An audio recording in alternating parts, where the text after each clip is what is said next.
Buenos días a todos.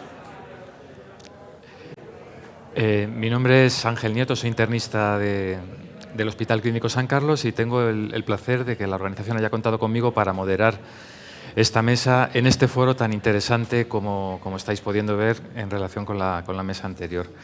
Vamos a empezar una mesa de diabetes, que la diabetes, no descubro nada, es la comorbilidad probablemente nuclear, ¿no?, que nos afecta a las tres especialidades, tanto a medicina interna como a cardiología como a nefrología.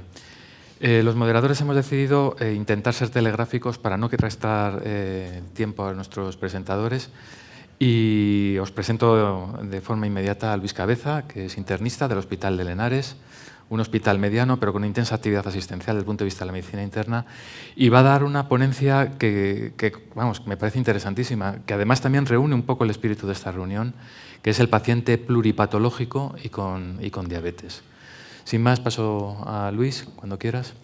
Bueno, muchas gracias por la presentación, muchas gracias por estar aquí, por poder compartir este ratito y hablar de algunas cosas como la que me ha tocado a mí, paciente pluripatológico y diabetes mellitus tipo 2. Yo os confieso que yo tengo un problema, y tengo un problema bastante importante en este sentido, porque me ha tocado hablar de algo que yo busco en la RAE y no aparece. Yo pongo pluripatología en la RAE y me dice que es una palabra que no existe. Este problema se acentúa porque si meto otras palabras, como puede ser papichulo, sí aparece. Entonces eso me supone un estrés bastante importante. Entonces no entiendo cómo podemos estar aquí todos hablando de pluripatología, cómo podemos estar todos tan conscientes de que existe esta realidad y, sin embargo, pues que parece que no está en donde debería estar o no se pondera de la misma manera. Si solo tuviera un problema, pues la vida sería bastante fácil, pero es que tengo varios, lo admito, y uno de los grandes problemas que tengo se puede resumir en esta tabla. Si yo os pidiera a todos vosotros que os estudiarais esta tabla y os la tapara después de 1 o 2 minutos dejándola estudiar, ¿qué pasaría? Pues que probablemente nadie sería capaz de decirme los números que aparecen en ella. Y el problema que tengo es que para contar lo que os quiero contar necesito darle orden, porque esa tabla básicamente es esta, pero ordenada. Así es mucho más fácil de entender, mucho más fácil de ver cómo podemos enfocar determinadas cosas e intentar lo pluripatológico hacerlo más sencillo dentro de la complejidad interna que puede tener. Así que voy a intentar darle, por lo menos en mi cabeza, y espero que os valga, orden a lo que voy a hablar. Y para eso me he planteado estas 4 preguntas que voy a intentar contestar. Lo primero es, ¿por qué me tienen que importar a mí los pacientes pluripatológicos? Lo segundo, ¿qué es un paciente pluripatológico? Porque no sale en la RAE, así que voy a intentar definirlo yo de alguna manera. ¿Cómo manejo a este paciente que tiene diabetes? Y encima, ¿qué problemas tengo cuando manejo la diabetes en esos pacientes? Pues vamos a por ello. Estos son los pacientes como los podemos encontrar. Aquí podemos dividir a toda la población, desde sano, complejidad, cronicidad no compleja, y vamos aumentando la cronicidad hasta llegar a la situación terminal o de duelo. ¿Qué sucede? Pues que partimos de una situación muy preventivista, que cada vez tiene menos peso, luego pasamos a un enfoque curativo y llegamos a un enfoque que finalmente va a ser más paliativo en las épocas finales. ¿Y esto qué implica? Que tenemos que pasar de gestionar problemas, es decir, basarnos única y exclusivamente en guías, a basarnos en casos, basarnos en los pacientes entendidos de forma individual a medida que avanzamos en esta complejidad y en esta cronicidad de nuestros pacientes. ¿Esto por qué es importante para mí? En este caso hablo de lo que yo conozco, hombre, porque esas 3 zonas, que son las que más veo en mi práctica clínica, van a suponer más o menos el 40% de la actividad de un servicio de medicina interna, va a hacer que los pacientes reingresen más, que encima tengan estancias más largas, que se fallezcan más en el hospital y que encima necesitan mucha más atención intermedia de hospitales de apoyo, rehabilitación, etc. Por lo tanto, hombre, para mí esto es bastante importante porque supone mucho de mi trabajo del día a día. Alguno pensará, ya bueno, pero es que siempre ha habido pacientes pluripatológicos, esto no lo vamos a inventar ahora en el 2021, esto siempre ha existido. Es verdad, siempre ha existido, pero no eran tantos. ¿Y por qué no eran tantos? Porque a medida que vas cumpliendo años, a medida que la edad va aumentando, hay estudios que nos hablan, por ejemplo, que nos dice que aumenta la probabilidad de tener múltiples enfermedades asociadas. Y, contra todo pronóstico, sé que aquí no reveló nada importante, la pirámide poblacional está cambiando hacia esto que veis aquí. La parte más oscura es lo que Eurostat considera que tendremos en el año 2060, es decir, población cada vez más añosa, cada vez más compleja, cada vez más pluripatológica y, por lo tanto, estas enfermedades y estos pacientes cada vez estarán más en nuestro día a día. Por lo tanto, tengo muchos y encima cada vez son más dependientes, que es otro problema que tenemos que tener en la cabeza. A medida que aumentan las enfermedades crónicas, aumenta el grado de dependencia. Ya simplemente con una, hasta el 15% de los pacientes tiene cierto grado de dependencia, pero es que a partir de 4 comorbilidades, más de la mitad de los pacientes, perdón, más de 4 patologías crónicas, los pacientes, más de la mitad, tienen necesidad de dependencia de ayuda. Y esto va aumentando de forma exponencial. Conclusión, tengo muchos y tengo pacientes cada vez más dependientes. Y además es un problema mundial. Si esto fuera solamente una cosa nuestra, pues bueno, tenemos nuestros problemillas, pero es un problema mundial. Esto lo habla ya la Organización Mundial de la Salud desde hace años, hay programas europeos, hay programas en España para tratar y para enfrentarse a esta cronicidad. Por lo tanto, ¿por qué me tienen que importar los pacientes? Hombre, porque es un problema mundial, porque son muchos y porque van a más. Así que ahí tenemos una primera pregunta.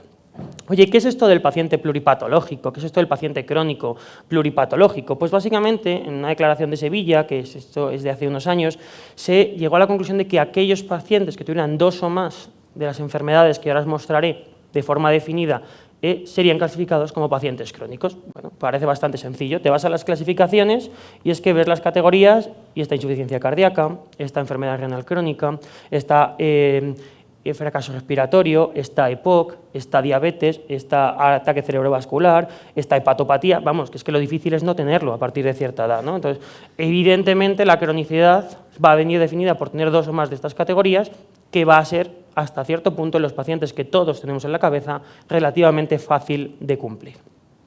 Y aquí quiero pararme un segundo a diferenciar 2 conceptos, y es diferenciar el concepto de comorbilidad y pluripatología. Yo entiendo la comorbilidad como algo vertical, ¿vale? Hay una guía, hay una patología, y sobre esa patología hay diferentes entidades que van a acompañarla, que van a modificar su pronóstico y su tratamiento, pero hay una enfermedad guía. ¿Qué pasa en la pluripatología? Pues que en la pluripatología no hay una enfermedad predominante, hay complementariedad de enfermedades, es más, este equilibrio, que evidentemente hay patologías más prevalentes, más relevantes, más importantes o que tengo más capacidad de actuar sobre ellas. Sí, pero quites la que quites, descompenses de donde descompenses, el paciente va a venirse abajo en todos los sentidos. Entonces, es la diferencia, concepto vertical, el de comorbilidad, concepto transversal, el de pluripatología. Por lo tanto, el paciente pluripatológico es aquel que tenía 2 o más de las entidades que hemos comentado y encima tenemos que saber diferenciar bien esos 2 conceptos de pluripatología y comorbilidad. ¿Cómo manejo su diabetes? Vamos a empezar a hablar de lo que iba la charla, ¿no? De esta segunda parte. ¿Qué abordaje llevo a cabo en los pacientes diabéticos? Pues primero decir algo que es obvio, que es que la diabetes en estos pacientes es muy prevalente. De hecho, en los pacientes con cronicidad y pluripatología, diabetes e hipertensión son las 2 que más van a encontrar. Son las 2 que más vamos a encontrarnos. Por lo tanto, es una patología muy prevalente y encima tenemos una enfermedad que es el paradigma de la enfermedad crónica, ¿no? Es una enfermedad de larga duración, es una enfermedad que va a afectar a múltiples órganos dianas, va a descompensarme a varios niveles, hay múltiples estudios que me hablan de empeoramiento del pronóstico por otras enfermedades en pacientes que ingresan con hiperglucemia, en pacientes que están con mal control de su diabetes. Entonces, es una paradigmática de lo que nos encontramos de cronicidad. Y encima tengo pacientes heterogéneos, porque me pueden contar pacientes con diabetes con 40 años que han tenido una cardiopatía isquémica y una diabetes, o puedo encontrarme un abuelo de 85 años, diabético, hipertenso, dislipémico, con FA, con insuficiencia cardíaca, insuficiencia renal estadio 3, y encima que tiene problemas osteomusculares. Pues claro, evidentemente no vas a manejar igual esos 2 pacientes, van a tener un diferente manejo y un diferente objetivo terapéutico. Y por último hay que entender que la diabetes, por mucho que los endocrinos, aunque no están aquí y es fácil meterse con ellos en algunos momentos porque son los ausentes en ese sentido, no es una patología única, es una patología integral y hay que entender que la diabetes va a ser tan transversal que va a tocar a todas las ramas de medicina interna, de nefrología, de cardiología y de otras múltiples especialidades. Aquí os traigo esta tabla o este gráfico, como lo queráis llamar, que me parece muy útil. Lo elaboró el grupo de diabetes, obesidad y nutrición de la Sociedad Española de Medicina Interna y me parece que está muy bien porque te dice cómo debes o te orienta cómo debes tratar la diabetes, no basándote en la glicosilada, no basándote única y exclusivamente en datos, sino viendo en las situaciones en las que está tu paciente. y según la situación clínica pues te define qué fármacos o qué tratamientos debes seguir. Evidentemente, modificaciones de estilo de vida y metformina siempre tienen que estar incluidos independientemente del estilo de vida, salvo contraindicación expresa, pero desde luego las situaciones clínicas van a condicionarlo. Yo podía hablar ahora mismo de todas estas situaciones, porque todas ellas pueden darse en pacientes crónicos y todas ellas pueden darse en pacientes pluripatológicos. La obesidad, la enfermedad renal crónica, más de 10 años de evolución de la enfermedad, insuficiencia cardíaca, riesgo vascular amplio, es decir, puedo encontrarme de todo. Pero me voy a centrar un poco más, quizás voy a poner el énfasis sobre los pacientes que me han vivido de más de 75 años, sobre todo porque he hablado hace un poquito de esta situación de aumenta la edad, aumenta la probabilidad de tener múltiples entidades, múltiples patologías. Y aquí me hace una diferenciación muy significativa. Paciente mayor de 75 frágil o en situación terminal y paciente no frágil, paciente sin fragilidad. Y ahí cambia bastante la forma de enfocar. Si os dais cuenta, el paciente frágil, en el paciente en situación terminal lo que se basa, aparte de la insulina, es en los IDP4, mientras que en cuando tengas ausencia de fragilidad, independientemente de la edad del paciente, sí que se busca una terapia un poco más intensiva, o también con IDP4, ISGLT2, GLP1, aparte del tratamiento insulínico. Por lo tanto, esta tabla que se basa en situaciones clínicas nos puede ayudar bastante a la hora de tomar nuestras decisiones en el día a día. ¿Cómo manejo, por tanto, la diabetes? De una forma global, de una forma heterogénea, no puedo intentar comparar dos pacientes, aunque vengan seguidos en mi consulta, y ayudado por esquemas, he traído este, pero existen otros tantos que pueden seros de utilidad. Y después me queda, ¿qué problemas tengo con el manejo de esta patología? ¿Qué problemas tengo con la diabetes? Pues yo esencialmente me he planteado dos en mi cabeza. Uno es la adherencia al tratamiento y otro es la seguridad de los tratamientos. Primero, la adherencia al tratamiento. Leyendo sobre el tema me he dado cuenta de que hablan de clasificación en la diabetes y dicen que existe una adherencia subóptima al tratamiento. Entonces, el concepto subóptima a mí me dejó un poco descolocado, sobre todo cuando ya consideran que óptimo es por encima del 80, o sea, que no se tomen 2 de cada 10 días de tratamiento, lo consideran ya bien, eso ya es aceptable. Y subóptima lo califican entre tomárselo de 6 a 8. Hombre, estamos poniendo un poco el listón bajo. ¿Vale? Estamos poniendo un poco el listón bajo, pero es que si no, nos va a dar la sensación de que nuestros pacientes no nos hacen absolutamente caso, que yo es a veces la percepción que tengo cuando les pongo medicación o les pongo tratamientos, sobre todo les hago recomendaciones del estilo de vida, que me parece que es predicar en el desierto o, como dice un compañero mío que me hace mucha gracia, arar en el mar.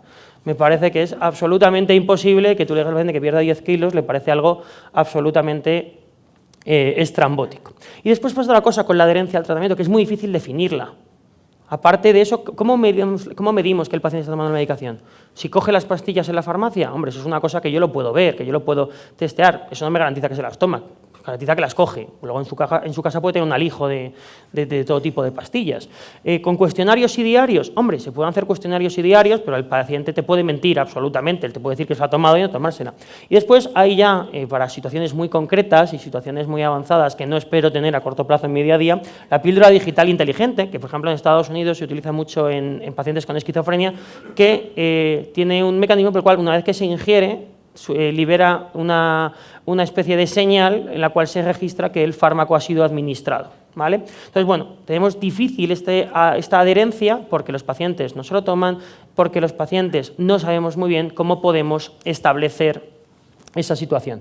Y después hay otra duda, y es que hay muchas enfermedades en las que se ha demostrado que la toma de decisiones compartidas, que el paciente y el médico negocien la medicación, que concuerden cómo tomar la medicación, es algo muy positivo, pero es verdad que no existe ni un solo estudio que diga que en diabetes la decisión compartida haya mejorado la adherencia al tratamiento.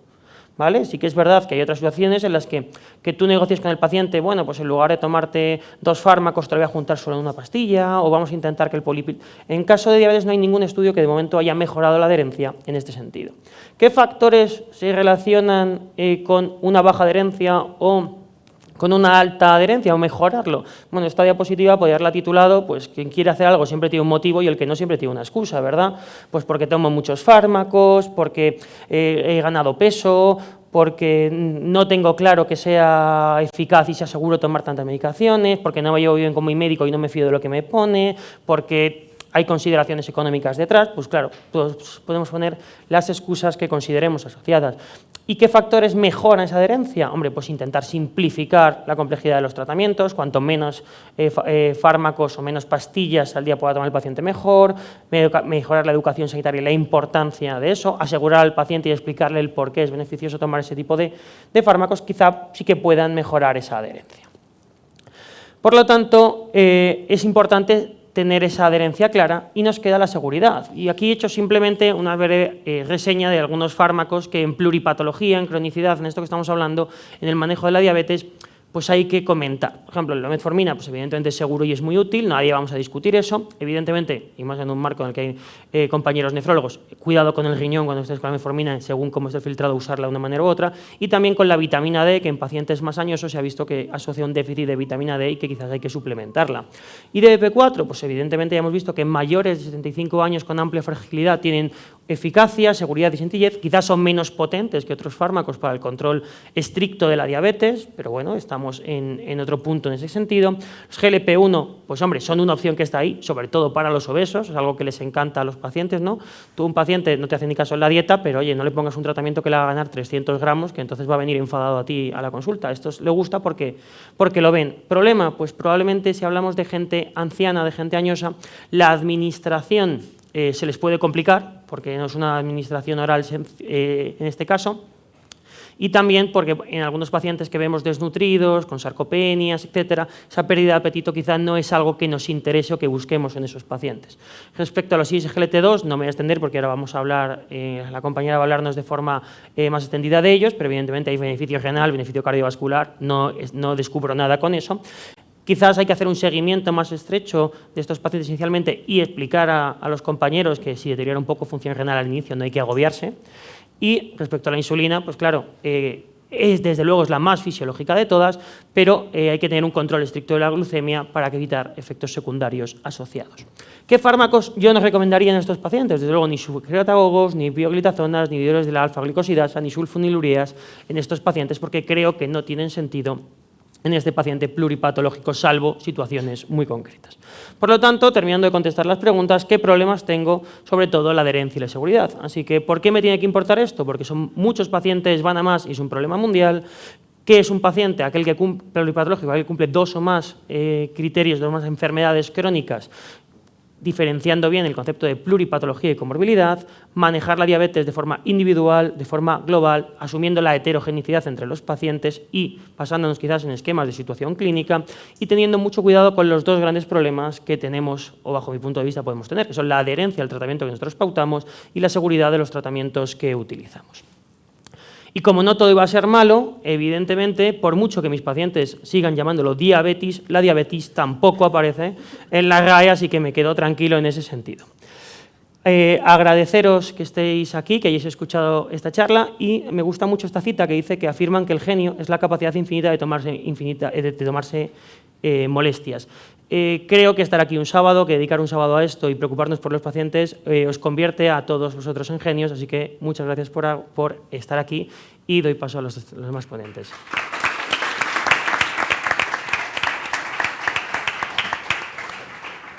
Bueno, muchas gracias. Yo soy Álvaro Aceña, de Cardiología, y voy a dar paso a Maricruz Aguilera, que tenemos mucha suerte de tenerla aquí con nosotros. Es una persona que trabaja en hospitalización diariamente con los pacientes, manejando la insuficiencia cardíaca en el día a día, y además de darnos la visión de las guías que están por escrito, probablemente nos dé una visión clínica muy importante.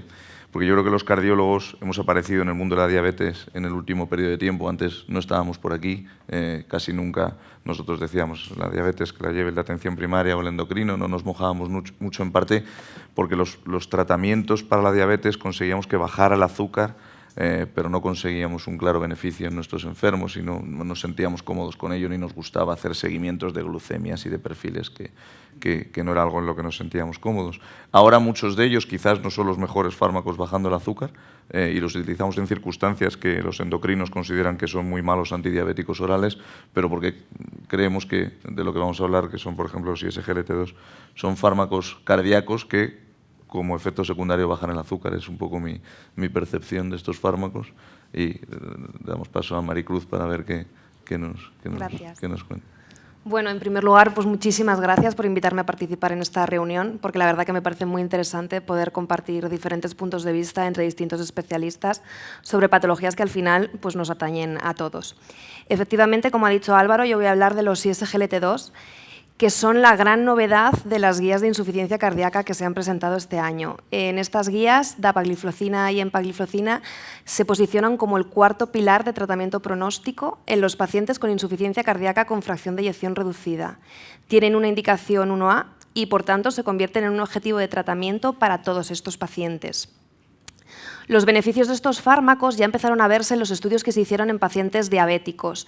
En 2015 se publicó el estudio EMPA-REG, en el que se analizaba el efecto de la empagliflozina en pacientes diabéticos con enfermedad cardiovascular y donde demostró superioridad en el objetivo primario que englobaba muerte cardiovascular, infarto no fatal e ictus no fatal. Y demostró también disminuir la hospitalización por insuficiencia cardíaca, la mortalidad cardiovascular y la mortalidad por todas las causas, es decir, grandes beneficios. 3 años después, en 2018, se publica el estudio DECLARE con más de 17.000 pacientes y en el que se estudia el efecto de la dapagliflozina en pacientes diabéticos de alto riesgo cardiovascular o con enfermedad cardiovascular ya establecida. Y en este estudio se vio que la dapagliflozina disminuía en un 17% el compuesto de muerte cardiovascular o hospitalización por insuficiencia cardíaca, sobre todo a expensas de disminuir la hospitalización por IC. Vistos estos enormes beneficios cardiovasculares en pacientes diabéticos, pues lo que se hizo fue extender estos estudios y valorar qué efectos podrían tener estos fármacos en pacientes con insuficiencia cardíaca ya establecida y si ese efecto iba a depender o no del hecho de que el paciente fuera diabético o no. El primer estudio en publicarse a este respecto fue el DAPA-HF en 2019, un estudio en el que se analizaban más de 4.000 pacientes diabéticos y no diabéticos con insuficiencia cardíaca con fracción de eyección reducida, con una FEI por debajo del 40% y con péptidos natriuréticos elevados, el efecto de añadir dapagliflozina en dosis de 10 miligramos al día al tratamiento médico habitual de la insuficiencia cardíaca. Y los resultados observados fueron pues, muy positivos. Se observó una reducción del objetivo primario de muerte cardiovascular o ingreso o visita a urgencias por insuficiencia cardíaca en el grupo de dapagliflozina. Este beneficio se mantuvo en todos los subgrupos, era independiente de que los pacientes fueran diabéticos o no, y fue consistente al analizar los dos elementos del objetivo primario por separado. También dapagliflozina mostró superioridad en el objetivo secundario de muerte cardiovascular u hospitalización por insuficiencia cardíaca, en el estado de salud percibido por los pacientes y en la mortalidad por todas las causas. Y lo que es aún más relevante, no solo no se vio un mayor empeoramiento de la función renal en el grupo de dapagliflozina, sino que por el contrario, el compuesto renal que englobaba reducción de la tasa de filtrado glomerular, enfermedad renal terminal o muerte por causa renal fue mayor en el grupo placebo que en el de los pacientes tratados con dapagliflozina. Es decir, muchos beneficios y todo ello sin un aumento significativo de la tasa de efectos adversos graves. No hubo más hipoglucemias, no hubo mayores alteraciones hemodinámicas ni alteraciones en los niveles de potasio. Sí que hubo mayor incidencia de infecciones genitales. Un año después, en 2020, se publica el EMPEROR-Reduced, un estudio en el que se randomizan más de 3.000 pacientes con insuficiencia cardíaca con fracción de eyección reducida, FEI por debajo del 40%, diabéticos y no diabéticos, y se aleatorizaron a recibir empagliflozina en dosis de 10 miligramos una vez al día o placebo añadido al tratamiento médico habitual. El objetivo primario del estudio fue el compuesto de muerte por muerte cardiovascular e ingreso por insuficiencia cardíaca y se observó pues, una reducción del riesgo relativo del 25% en el grupo de empagliflozina. También se mostró superior en los objetivos secundarios de hospitalización por insuficiencia cardíaca y de deterioro de función renal, donde, como ya comentábamos con la DAPA, parece que los ISGLT2 tienen cierto efecto enlentecedor de la progresión de la enfermedad renal. Por tanto, pues, vistos estos enormes beneficios cardiovasculares de estos fármacos, es lógico pensar que el beneficio de los fármacos no se obtiene únicamente por el efecto glucosúrico que tienen, sino que hay otros mecanismos que son los que producen este beneficio cardiovascular, aunque la realidad es que todavía esto no está muy bien definido. Y volviendo un poco a las guías, nos encontramos ante un paciente con insuficiencia cardíaca, con fracción de eyección reducida, en el que tenemos que intentar iniciar y optimizar los 4 pilares de tratamiento pronóstico y cuanto antes mejor, y esto es importante. En este sentido, el Grupo de Trabajo de Insuficiencia Cardíaca de la Sociedad Europea de Cardiología ha elaborado un documento de consenso en el que describen 9 perfiles de pacientes atendiendo a los parámetros que más nos dificultan a nosotros a la hora de titular la medicación, como son la presión arterial, la frecuencia cardíaca, la función renal y la presencia o ausencia de fibrilación auricular. Y cómo, en función de ello, podemos ajustar o dar prioridad a unos fármacos o a otros. En todos esos perfiles, los ISGLT2 aparecen como fármacos estables y seguros, que se pueden iniciar en todos ellos, ya que no influyen significativamente ni en la presión arterial, ni en la frecuencia cardíaca, ni producen un mayor deterioro de la función renal, aunque sí que es verdad que al inicio de estos fármacos, al inicio de darlos, podemos ver un leve deterioro del filtrado glomerular, pero posteriormente se estabiliza y, de hecho, a largo plazo enlentecen la progresión de la enfermedad renal. Y tampoco alteran significativamente los niveles de potasio. En conclusión, lo que nos viene a decir este consenso es que hay que individualizar a los pacientes a la hora de iniciar y de optimizar el tratamiento pronóstico. Y en ese sentido yo creo que son de vital importancia las unidades de insuficiencia cardíaca y el seguimiento estrecho de estos pacientes, porque el objetivo al final es conseguir el tratamiento médico óptimo y cuanto antes mejor. Por tanto, los ISGLT2 pues, aparecen como fármacos eficaces que disminuyen la mortalidad cardiovascular y la hospitalización por insuficiencia cardíaca en los pacientes con fracción de eyección reducida, sean diabéticos o no. Son además seguros, se pueden dar desde el principio del diagnóstico de la insuficiencia cardíaca con fracción de eyección reducida, para poder aportar ese beneficio desde el inicio, incluso desde la hospitalización, una vez alcanzada la estabilidad clínica. Y además son fármacos fáciles de utilizar, ya que se administran en una única dosis diaria y no requieren titulación. En relación al uso con otros fármacos antidiabéticos en los pacientes diabéticos tipo 2, pues todavía no hay unas indicaciones bien definidas en las guías. Y, por supuesto, yo creo que los que tendrán la última palabra en esto serán los endocrinos, pero de forma general lo que se recomienda es que en los pacientes con diabetes mal controlada, al añadir un ISGLT2, no es preciso modificar el tratamiento antidiabético que tuviera el paciente de base. Mientras que en los pacientes con diabetes bien controlada sí que deberíamos valorar el reducir la dosis de ese antidiabético o incluso suspenderlo, sobre todo fármacos que no aporten beneficio cardiovascular. Y en el caso de la insulina sí que se recomienda disminuir la dosis. En relación al tratamiento con diuréticos, pues tenemos que tener en cuenta que cuando nosotros iniciamos un ISGLT2, este fármaco tiene efecto diurético y esto puede hacer que tengamos que bajar la dosis de diurético que tomase el paciente. Incluso en el mejor de los casos, poder llegar a suspenderlo y poder llegar a la situación ideal en la que tendríamos un paciente con insuficiencia cardíaca con fracción de eyección reducida en situación de eubolemia y que no precisase diuréticos al haber sustituido esa pequeña dosis de diurético por un ISGLT2 que, además de aportarle ese efecto, le está aportando beneficio pronóstico. Esto pues yo creo que lo vamos a ver en los pacientes que tengamos más estables, los que hayan precisado menos dosis de diuréticos y los que tengan mejor función renal, pero al final es un avance en el tratamiento.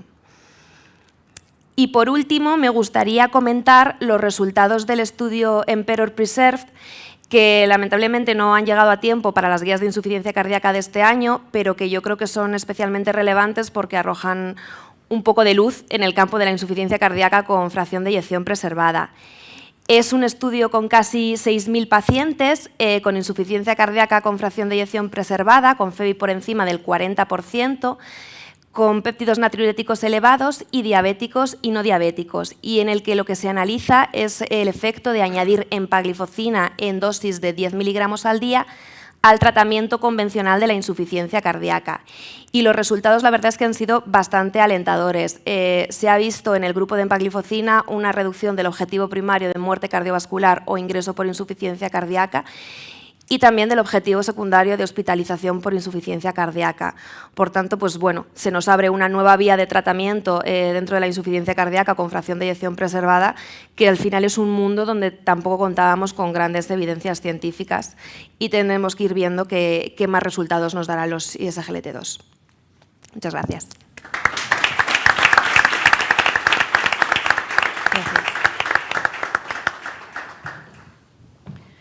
Bueno, pues vamos a pasar a presentar a la siguiente ponente. Ella es Clara García Carro. Bueno, yo soy Beatriz Fernández, soy nefróloga. Clara también es nefróloga en el Hospital Clínico San Carlos.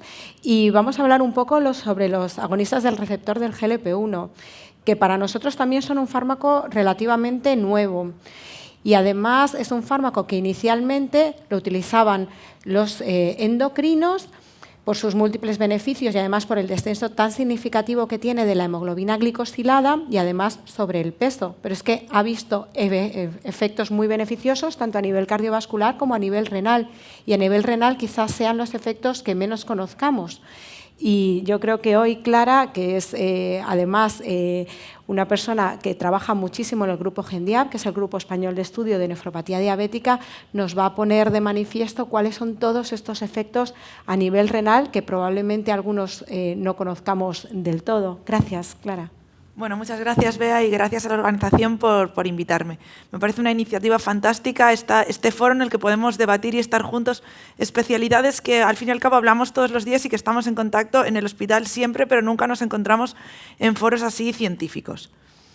Bueno, como os dijo Bea, hoy os voy a hablar de los agonistas del receptor GLP-1 en la enfermedad renal diabética. Estos son datos que todos conocéis, pero que a veces vale la pena recordar. La diabetes es una epidemia mundial. El 12% de la población estadounidense tiene diabetes hace 10 años, ahora no lo sabemos. Y en 2040 se espera que 642 millones de personas tengan diabetes en el mundo. Ojo, de los pacientes que tienen diabetes, el 30% de los tipo 1 y el 40% de los tipo 2 hacen enfermedad renal diabética. El 40%, que no es una broma. ¿Y cuáles son los riesgos de la enfermedad renal diabética? Pues a lo mejor podemos pensar, hombre, un poquito de albuminuria, una albuminuria de 120 miligramos gramo no es nada. Pues sí que es. Los riesgos de la enfermedad renal diabética son la progresión a enfermedad renal crónica terminal, que lo hacen el 10% de los pacientes, el 10% del 40% de 642 millones de personas, ojo, son muchos, y es la primera causa de diálisis en el mundo desarrollado, o enfermedad renal crónica, diálisis o trasplante, y del 90% que no alcanzan la enfermedad renal crónica terminal, mueren o bien de causa cardiovascular o de infecciones. Este 90%, el 50% lo hacen de causa cardiovascular. Entonces parece que la enfermedad renal diabética sí que tiene bastantes riesgos. A la diabetes en sí misma se suman otros factores que hacen que el riñón progrese, que la enfermedad renal progrese. Son la obesidad, la hipertensión, el hábito tabáquico, entre otros. Por lo tanto, son pacientes, como decía el compañero, comórbidos. Hasta hace bien poco los nefrólogos estábamos un poco atados de manos y pies. ¿Por qué? Porque nosotros no teníamos estrategias para luchar contra la enfermedad renal diabética. Había evidencia de que iban bien con control glicémico intensivo y con bloqueo del eje renina-angiotensina-aldosterona. Con mucho te atrevías a hacer doble bloqueo, que no está muy demostrado, y en la consulta te quedabas sentado viendo pasar cómo iba progresando albuminuria, caída del filtrado, diálisis. Por suerte, en los últimos años hay fármacos que evitan la progresión de la enfermedad renal diabética y que además tienen efectos cardiovasculares. Estos fármacos son los inhibidores de SGLT2, de los cuales ya habló Maricruz, y los agonistas del receptor GLP-1, que son de los que os voy a hablar yo hoy. Los inhibidores de SGLT2 no nos vamos a parar, y los agonistas del receptor GLP-1 son fármacos que reducen el riesgo de efectos cardiovasculares mayores. Reducen el riesgo de progresión de la albuminuria, reducen el riesgo de la caída del filtrado y son seguros y tienen beneficios cardiovasculares y renales en pacientes que ya tienen esta enfermedad renal crónica establecida. Hay muchísimos estudios de ambos fármacos, pero yo creo que no es aquí donde nos tenemos que parar. Vamos a intentar ver por qué estos fármacos tienen tantos efectos beneficiosos, principalmente los agonistas del receptor GLP-1. Vale, ¿de qué hablamos cuando hablamos de agonistas del receptor GLP-1? Porque son unos fármacos subcutáneos que, bueno, vamos a ver qué son. Bueno, el GLP-1 endógeno es una hormona incretínica que se secreta en el tubo digestivo en respuesta a la glucosa oral. Se secreta de manera postprandial. ¿Qué hace este fármaco? El endógeno, el propio, hace que aumente la secreción propia de insulina y se inhiba la secreción de glucagón. Por tanto, reduce los niveles de glucosa postprandiales. Por tanto, el fármaco, al ser un agonista del receptor, es un fármaco per se hipoglucemiante, baja la glicada. En esta gráfica, que a mí me gusta mucho, se ve los efectos de un agonista del receptor GLP-1 versus placebo cuando lo administramos después de la ingesta de glucosa. En la línea azul, ¿la veis? Es que aquí no sé dónde está el coso para señalar. Bueno, la línea gris es placebo, línea azul es el agonista GLP-1. Cuando se administra el agonista GLP-1, a diferencia de placebo, la glucosa baja. En las dos gráficas de abajo vemos lo que pasa con la insulina y con el glucagón. Cuando administramos el agonista de receptor GLP-1 hay un pico insulínico, pero cuando los niveles de glucosa vuelven a la normalidad se deja de secretar insulina, por lo cual los pacientes que llevan estos fármacos no hacen hipoglucemias. Y eso es algo importante, porque muchos otros fármacos sí que en el paciente frágil y anciano la hipoglucemia nos da miedo. Con el glucagón pasa lo mismo, deja de secretarse mientras está la glucemia elevada. Cuando la glucemia vuelve a niveles normales, se vuelve a secretar glucagón, lo mismo. Pero estos fármacos, como decíamos, no son solo fármacos hipoglucemiantes, tienen muchos otros beneficios que ahora vamos a ver. Aquí tenemos una tabla resumen de los principales agonistas del receptor GLP-1. Como veis, en el recuadro rojo, en el primero, todos bajan la glicada, algunos más, otros menos, lixenatide de los que más, semaglutide lixenatide de los que menos, sema de los que más. Los más modernos son los que tienen más beneficios a nivel de bajada de peso, que es uno de sus grandes principales efectos, lira, dulaglutide y semaglutide, y también a nivel de efectos cardiovasculares. Todos tienen un efecto sobre el MACE. A nivel renal, tanto lira como dula, como semaglutide, también tienen efectos, como ahora veremos. Y son todos subcutáneos, y semaglutide ya tiene una formulación oral que estará en el mercado en poco tiempo. En cuanto al riñón, liraglutide, semaglutide y dulaglutide tienen efectos de protección renal. ¿Qué quiere decir? Que reducen la caída de filtrado, evitan la aparición de macroalbuminuria y evitan la progresión de la albuminuria. Todos ellos tienen efecto, como dije, pero semaglutide en todos los estudios es el que tiene un mayor efecto. Mirad qué hazard ratio tiene tanto en endpoint renal compuesto como en endpoint renal individual. Semaglutide es el que más efecto tiene a nivel renal. ¿Y por qué estos fármacos tienen tanto efecto a nivel renal? Yo creo que es importante ir un poco a los mecanismos de acción para acabar de entenderlo. Vale. ¿Tienen mecanismo? Tienen efecto a nivel renal primero por la pérdida de peso. Si disminuimos el peso del paciente, disminuimos la hiperfiltración, por lo cual disminuimos la albuminuria y a largo plazo la caída de filtrado. ¿Cómo hacen estos fármacos que el paciente pierda peso? Pues lo hacen de dos maneras. Primero, hacen un enlentecimiento del vaciado gástrico y después hacen que el paciente reduzca la ingesta. Es lo que comentaba Luis, de la pérdida de apetito que los pacientes manifiestan, pero como todos sabemos, bendita pérdida de apetito, porque los que tenemos en la consulta, mi madre. Bueno, reducen la ingesta mediante la secreción de leptina y de grelina, que se hace por una activación vagal, y también cada vez hay más evidencia de que los agonistas del receptor GLP-1 tienen efectos directos en el sistema nervioso central. Parece que pueden atravesar la barrera hematoencefálica. Aquí son cortes de sistema nervioso central de ratas, de hipotálamo abajo, y vemos cómo hay receptores de los GLP-1 principalmente en hipotálamo. En las otras dos gráficas vemos cómo tras administrar liraglutide se activan receptores también en rata, principalmente a nivel hipotalámico. Las imágenes de arriba son los receptores a nivel intestinal. Siguiente mecanismo de acción por lo cual estos fármacos tienen muchísimo efecto a nivel renal es la reducción de la presión arterial. ¿Por qué se produce reducción de la presión arterial? Primero, porque parece que hay receptores del GLP-1 a nivel de la arteriola aferente glomerular, no en el túbulo ni intraglomerulares. Y en segundo lugar, y yo creo que este es el mecanismo principal, porque el GLP-1 y por tanto los agonistas del receptor promueve la natriuresis y ayuda también a los ISGLT2 a restablecer el feedback túbulo-glomerular. ¿A qué me refiero? Me refiero a que ayuda a los ISGLT2 a que deje de reabsorberse sodio y glucosa y a que haya más eliminación de sodio y glucosa a nivel urinario y, por tanto, baja la presión arterial y también tiene un cierto efecto natriurético y de disminución de la volemia circulante. Tercer mecanismo de acción por el que estos fármacos tienen beneficios renales y cardiovasculares, porque reducen el lípido, regulan la lipidogénesis. Estos fármacos, estos estudios son en ratas.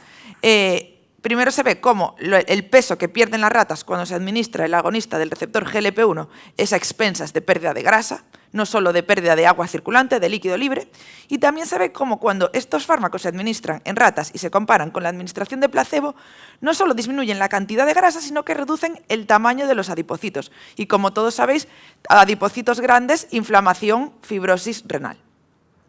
Además, también se sabe que estos fármacos tienen un efecto de disminución en la creación de la placa a nivel vascular, y en el dibujito de abajo se ve cómo la carótida de ratones tiene menos placa al administrar semaglutid. Este trabajo es muy bonito. Así que ¿por qué los GLP-1, agonistas del receptor GLP-1, tienen efectos renales? Pues no son efectos renales en sí mismos, unos poquitos sí, pero tienen unos efectos sistémicos que repercuten a nivel renal y que tienen efectos tanto a nivel cardíaco como a nivel inflamatorio, como disminución del peso y, por supuesto, hipoglucemiantes. Todo esto lleva a que al final todos los golpes que se le van dando al riñón con la diabetes se vayan disminuyendo y el riñón nos acabe mejorando o por lo menos no empeorando. ¿Y qué nos dicen las guías? Bueno, estas son de cuándo administrar estos fármacos, porque ahora tenemos tantos fármacos nuevos que a veces nos podemos ver un poco perdidos. Estas son las guías de la ADA, que son del año pasado, de la Asociación Americana de Diabetes, y nos dicen un poco lo que ya todos sabemos. Primer paso, metformina. Y nos vamos el cuadrado que veis grande es lo recorté del rojo, porque lo recorté de la tabla más grande, porque vamos a ir a ver los pacientes en los que queremos individualizar el tratamiento más allá de la glicada.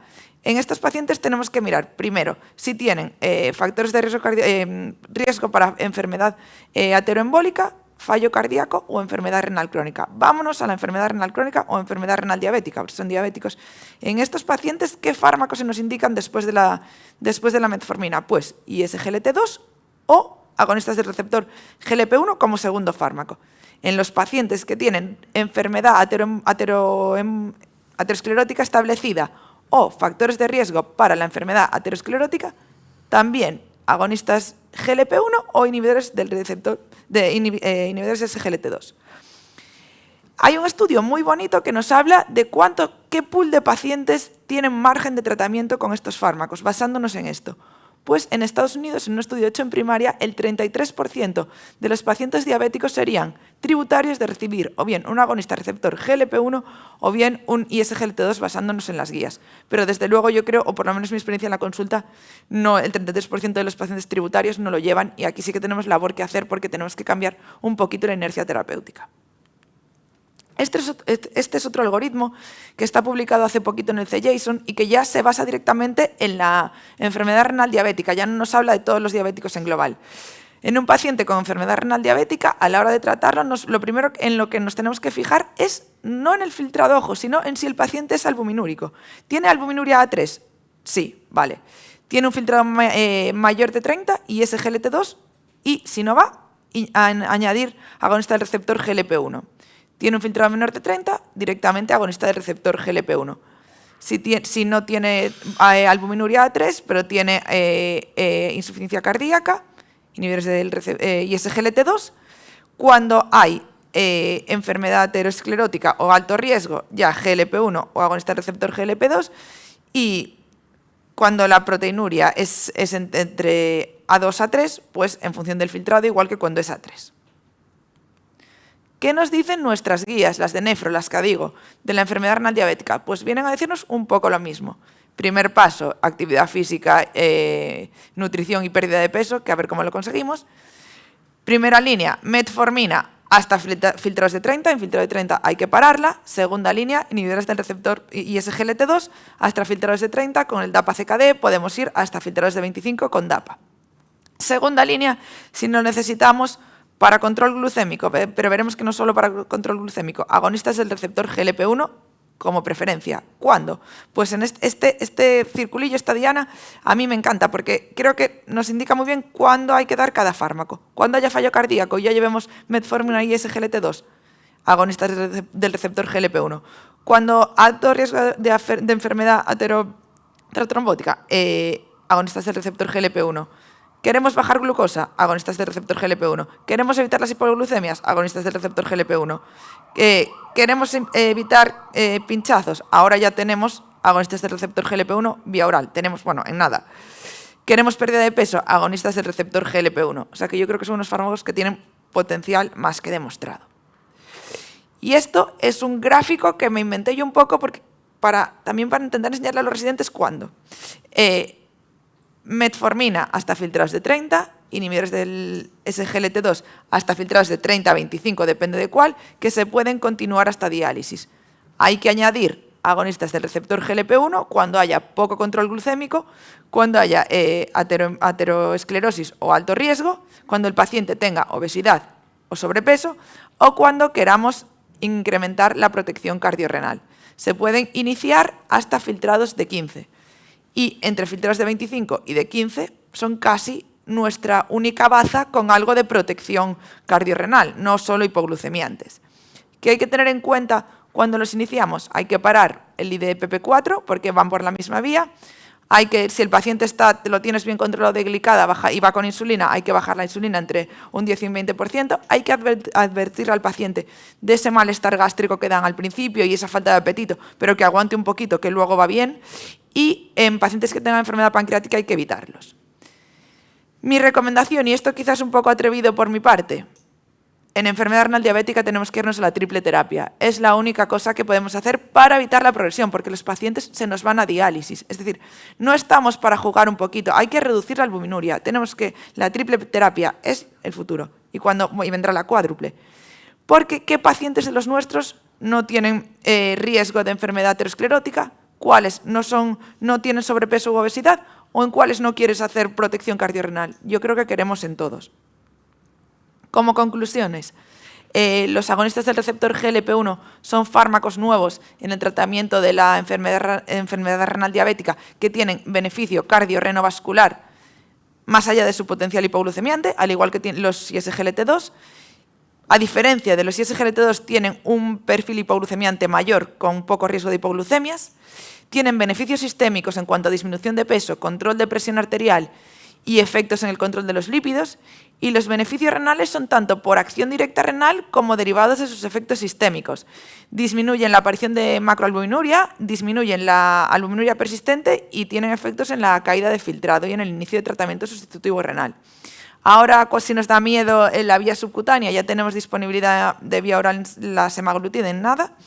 Se pueden usar hasta enfermedad renal crónica avanzada y aquí creo que hay un papel muy importante, que es me olvidé decirlo antes, pero lo digo en las conclusiones, en los pacientes en lista de espera de trasplante. Estos pacientes que queremos trasplantar, a lo mejor en prediálisis, de donante vivo, enfermedad renal diabética, en filtrados bajitos, hombre, un agonista del receptor GLP-1 es muy buena opción porque nos va a bajar el peso y se va a ir a la cirugía mucho más seguro.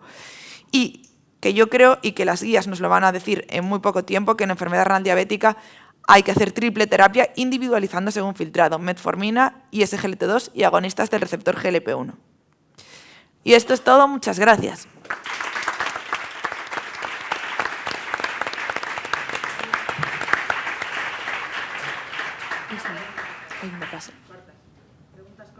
Sí, bueno, muchas gracias a los presentadores por esta excelencia, ¿no?, en las presentaciones. Tenemos muy poquito tiempo, pero a ver si pudiéramos hacer 2 o 3 preguntas muy cortitas.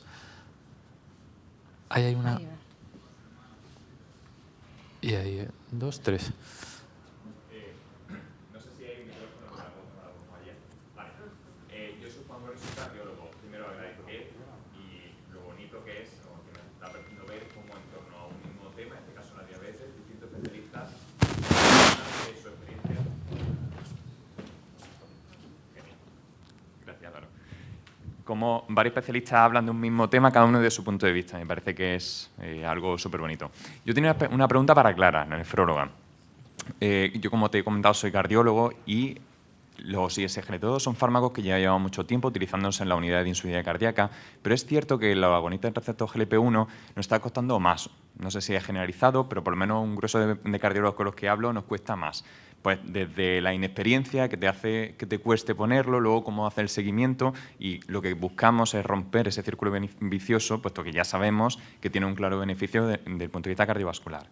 Entonces, la pregunta sería, ¿qué consejos, tú que veo que los manejas en la consulta como nefróloga, qué consejos nos darías a nosotros pues, para, de cara al inicio como para el posterior seguimiento, pues desde el punto de vista pues, la tensión arterial, si produce algo de de disminución de tensión arterial, o cómo controlar o cómo advertir y cómo intentar que el paciente no pierda la adherencia de esos síntomas gastrointestinales que suele presentar al inicio? Cuéntanos un poquito de experiencia. Gracias.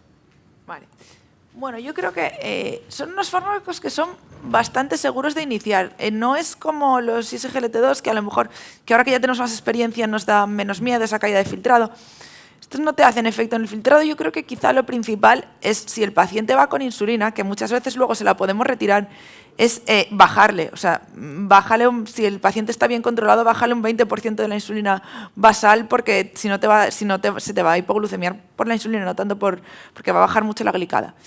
Y luego, esto una vez se lo oí decir a María Márquez y me gustó mucho. Son fármacos que los pacientes se los ponen contentos porque ellos ven que pierden peso.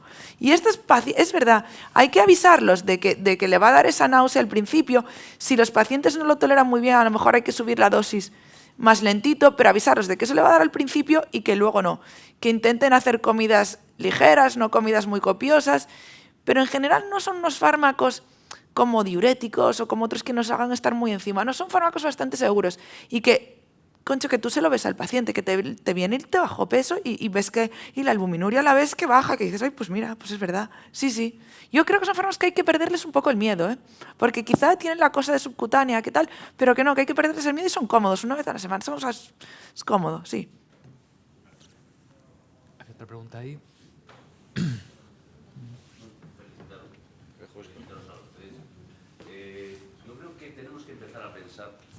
Tenemos que empezar a pensar de que nuestros pacientes, tanto los renales como los diabéticos, como los cardíacos, tienen algo en común, muy en común, que es la desnutrición.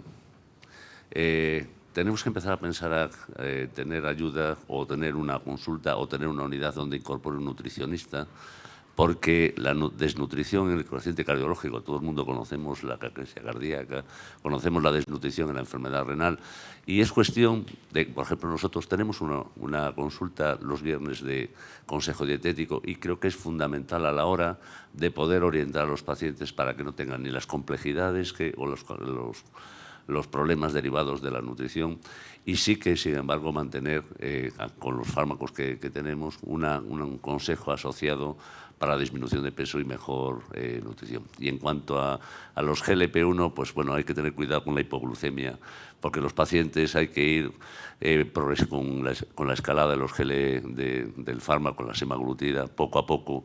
Y sobre todo que yo espero que, hombre, ojalá que tenga razón y que salga antes de un año, pero nosotros que estamos en el SOUL todavía nos queda un año de estudio y posiblemente hasta dentro de 2 años nos salga la semaglutida oral. Sí es cierto que pierden 24 kilos de peso los que toman la pastilla de promedio al año. Gracias.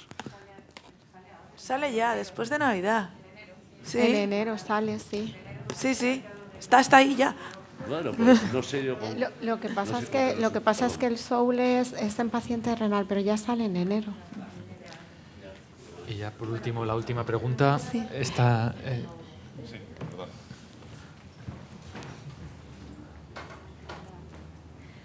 Bueno, yo soy nefróloga y tengo una duda con los inhibidores SGLT2. Son muy bonitos los trabajos, pero en la consulta diaria yo veo mucho síndrome cardiorrenal también. No tengo una unidad, pero la mayoría de mis pacientes son estos. Entonces, a mí me cuesta muchísimo cuando tengo un paciente que tiene 40 de filtrado y me viene a la consulta con 25, 20 de filtrado, porque tiene el Entresto, tiene el dapaglifosina. Y yo me pongo a temblar, porque, claro, yo pienso en lo mío también, ¿no? Pienso en que yo le quiero evitar a ese paciente la entrada en diálisis. Entonces, con respecto a los inhibidores SGLT2, ¿hasta cuándo lo puedo iniciar? ¿Cómo lo monitorizo a ese paciente para que no siga perdiendo filtrado? Esas son mis dudas, básicamente, porque yo a esos pacientes pues, los veo mes a mes, porque yo digo, es que me viene con 25, ahora viene con 20, y ahora viene con 18, o sea, ¿de dónde lo agarro? Entonces, realmente, A veces los he quitado, sinceramente, aunque los he quitado, pero luego los he vuelto a reintroducir. Un poco la monitorización, básicamente una ayuda, un consejo para no quitarlo, básicamente. Realmente. Y aprovechando que hay un cardiólogo, quisiera saber qué hago con el Entresto. Lo dejo a 23 miligramos cada 12 horas con un filtrado de 20 y le sigo dejando la dapaglifosina cada 24 horas. Es un consejo más que nada, la pregunta es para una ayuda. A ver, yo creo que como todo esto en la medicina todo es arte. Entonces va a depender mucho del paciente. La dapaglifosina la puedes iniciar hasta filtrados de 25 y la EMPA por encima de filtrados de 30. Entonces, bueno, son fármacos bastante seguros. En cuanto a qué monitorización hacer, pues es un poco lo que comentabas. Y lo importante en estos pacientes, que vamos a empezar tantos fármacos que van a tener tantos efectos sobre el riñón, sobre la presión arterial y demás, lo más importante es seguirlos de cerca. Probablemente ni los nefrólogos los pueden seguir a la semana, ni los cardiólogos a lo mejor tampoco, y de ahí es de donde tenemos que tirar de todas las especialidades, incluida la atención primaria, y eso es lo más importante. Cuando tú tienes un paciente que está con toda esta medicación y deteriora función renal, pues es verdad que es muy difícil saber qué fármaco ajustas, qué fármaco bajas. Obviamente, yo si el paciente no está congestivo, empezaría por tirar de diuréticos si el paciente los tiene. Esa sería mi primera opción, sin duda, e intentar mantener el tratamiento pronóstico lo más que pueda. Sí, yo no sé si se me oye ahora o no, pero como cardiólogo te digo que yo creo que esto que nos cuentas se lleva viendo toda la vida en los pacientes con problemas cardiológicos y renales. Cuando había IECAS, cuando había ARA2, con diuréticos, es decir, todos los fármacos que tienen beneficio cardíaco van deteriorando progresivamente el riñón. Lo que se ha visto es que quizás, por ejemplo, si es SGLT2, la pendiente de deterioro es más baja que si no los toman o que si los tomas o si tomas otros fármacos. Evidentemente es un paciente complejo, va perdiendo función renal, va pasando el tiempo sobre enfermedades graves que tiene, pero yo insistiría en que revisaría qué tratamientos toman estos pacientes antes de quitar fármacos que han demostrado disminuir hospitalizaciones y disminuir muerte, porque muchos varones de estas características toman fármacos prostáticos que se ha visto que también tienen un claro deterioro de la función renal y que a lo mejor se pueden sustituir por otras alternativas que hay. Están con doxazosinas, con tamsulosinas, con el otro. Yo me he encontrado pacientes con lecardipino, y no está subiendo por control de tensión arterial, y con mucho diurético, como decía la doctora Aguilera, que no necesitan. Cuando ya llega una situación en la que ya estamos en prediálisis, pues ahí ya empezamos a perder valor de casi todos los fármacos. Pero creo que yo creo que son protectores renales incluso. Más que deteriorar el riñón, yo lo diría al revés. Es la historia natural de su enfermedad y que gracias a estos fármacos es más lenta. Esa es mi percepción, la verdad. Y que veamos la albuminuria, ¿no? Que es que eso es, igual solo lo miramos los nefrólogos, que quitarlos es pan para hoy y hambre para mañana. Hay que aguantar un poquito. Sí, yo creo que hay que aguantar. Perdón. Sí. No me puedo resistir.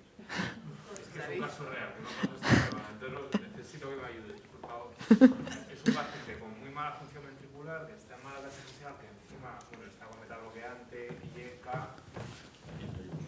Está muy limitado por la tensión para poder optimizar el potasio. Bueno, tiene una creatinina de 2, tiene un potasio de en torno casi de 5, ¿no? Entonces, en ese momento realmente tú quieres hacer algo más por él porque está en mala clase funcional, tiene muy mala función ventricular y, pues, afortunadamente tenemos la opción de ponerle un ISLGT2, ¿no? Se le pone dapaglifosina y el paciente se le ve vida real, se le ve no al mes, se le ve a los 2 meses largos. Llega el paciente con una analítica de control. Se encuentra mejor, claramente, porque además lo vemos con estos fármacos, y hete aquí que la creatinina le ha pasado, a los 2 meses y pico, le ha pasado de estar en 1,92 a estar en 2,5. ¿Qué hacemos con él? Nada. Dejarlo. Aguantar. Déjalo así, está estupendo. No pasa nada. ¿Qué hacemos si cerramos? No pasa La nada. respuesta a estas cosas y otras es la creación de unidades cardiorrenales. Tenemos casos infinitos, que cada paciente además es de una complejidad distinta. Yo creo que el secreto es apoyarnos, porque donde uno flaquea, el otro está seguro, y viceversa. Entonces, pacientes cada vez van a ser más complejos, cada vez más mayores y cada vez nos va a costar más. Lo que decíamos en la introducción, lo que te da la seguridad es tener a alguien al lado que dice, déjalo, no pasa nada. En 2 y pico de creatinina va a tener la misma evolución probablemente que en 1,9 y a lo mejor un poquito mejor. No mires tanto la creatinina o no mires tanto la urea. Prioriza la cara del paciente al papel. Efectivamente, esa es la historia. Pero cuando tienes al lado a alguien que te da tranquilidad y dice, no pasa nada, no vas a acabar en la cárcel por esto, tira, ¿no? Y sobre el potasio, tiene un efecto neutro. Los SGLT2 tienen efecto neutro sobre el potasio. O sea, que no te preocupes. Muy bien, pues yo creo que ya no hay tiempo para más. Damos por concluida la mesa. Muchísimas gracias a los ponentes y a todas las asistentes.